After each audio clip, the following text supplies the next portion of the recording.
Hello everyone, I hope you all are doing well. पिछली video में has have without verb sentence का use सीखा था।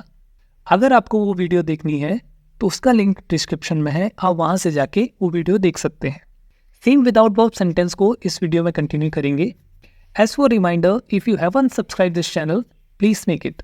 Without verb sentence दो तरीके के होते हैं। पहला टू हैव सेंटेंस, दूसरा टू बी सेंटेंस। दोनों ही सेंटेंस इंफॉर्मेटिव होते हैं जिनमें हम किसी पर्सन या मटेरियल की इंफॉर्मेशन देते हैं। जैसे मेरे पास एक महंगा बैग है और मेरा बैग महंगा है, तो पहले सेंटेंस में मेरे पास जो चीज़ है उसका मतलब जो मेरा पोजीशन या मेरी संपत्ति है उसके बारे में बता रहा हूँ। दूसरा सेंटेंस जिसमें किसी बैग के एग्जिस्टेंस के बारे में बता रहा हूँ।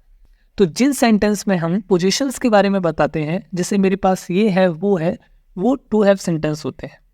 और जिन सेंटेंस में हम किसी चीज़ की एग्जिस्टेंस के बारे में बताते हैं वो टू बी सेंटेंस होते हैं। तो इस वीडियो में टू बी सेंटेंस को डिटेल में कवर करते हैं।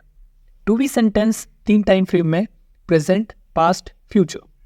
जिन हिंदी सेंटेंस के लास्ट में है वह प्रेजेंट, जिनमें था वह पास्ट, जिनमें होगा वह फ्यूचर। एक कंडीशन होती है कि इन सेंटेंस में वर्ब नहीं होना चाहिए। प्रेजेंट में helping verb is am are use करते हैं, पास्ट में वॉज वर्ब, फ्यूचर में विल बी। तीनों टाइम फ्रेम के अफर्मेटिव का structure subject plus helping verb plus object होता है। प्रेजेंट में helping verb is am are है तो फर्स्ट में सब्जेक्ट, फिर is am are plus object. यहाँ 3 हेल्पिंग वर्ब है, इज एम आर।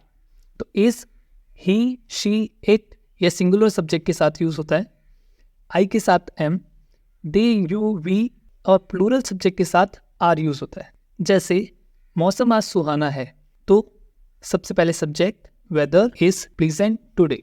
वह मेरा दोस्त है, subject he is my friend. Past में सबसे पहले सब्जेक्ट, फिर वॉज वर्ब, फिर object. Was he, she, it, I या सिंगुलर सब्जेक्ट के साथ, वह, यू, वी, दे और प्लूरल सब्जेक्ट के साथ। जैसे वह मेरी क्लास में था, he was in my class. हम कोरोना के दौरान दिल्ली में थे, we were in Delhi during covid. अगर आपको ये सेंटेंस ट्रांसलेशन में बड़ा लगता है तो सिंपली सबसे पहले सब्जेक्ट को ट्रांसलेट करना है, फिर हिंदी सेंटेंस के आखिरी से ट्रांसलेशन शुरू करना है। जैसे था तो हेल्पिंग वर्ब, उससे फिर उसके लास्ट वाला, उससे पहले वाला, उससे पहले वाला, सिंपली ट्रांसलेशन हो जाएगा। तो कितना भी बड़ा सेंटेंस होगा उसको आप आसानी से ट्रांसलेट कर पाएंगे। तीसरा फ्यूचर में सबसे पहले सब्जेक्ट, उसके बाद हेल्पिंग वर्ब विल बी और ऑब्जेक्ट। यहाँ पे सारे सब्जेक्ट के साथ एक ही हेल्पिंग वर्ब है, विल बी। जैसे हमारी परीक्षाएं कल से होंगी, so our exams will be from tomorrow. उसकी तबीयत ठीक होगी, so he will be fine. To be sentence के नेगेटिव का स्ट्रक्चर होता है सब्जेक्ट, हेल्पिंग वर्ब, नॉट और ऑब्जेक्ट। तो प्रेजेंट में कोई भी चीज़ जो नहीं है उसमें पहले सबसे पहले सब्जेक्ट, इज एम आर, उसके बाद नॉट और फिर ऑब्जेक्ट। जैसे यहाँ कोई नहीं है तो no one is here. Similarly past में हेल्पिंग वर्ब के बाद नॉट लगा देंगे और फिर object.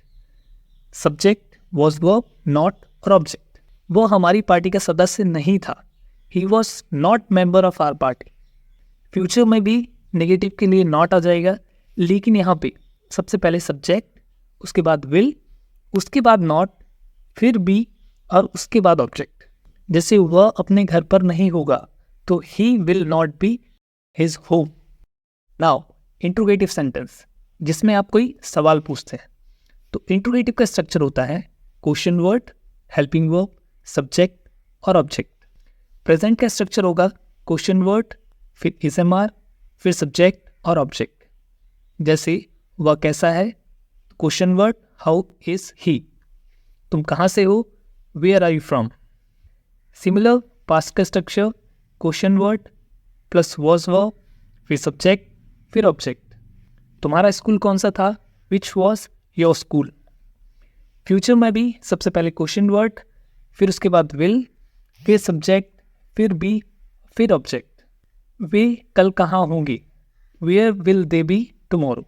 Special tip for the special one, अगर आप इंट्रोगेटिव सेंटेंस यूज करते हैं तो बोलने में प्रॉपर ग्रामेटिकल करेक्ट होने की बजाय सबसे पहले क्वेश्चन वर्ड, फिर उसके बाद अफर्मेटिव का स्ट्रक्चर यूज कर सकते हैं। जैसे question word, subject, helping verb और object. For example, where they will be tomorrow, why he was sad when he was in Delhi. Thanks for the watching video and subscribe this channel for more such videos.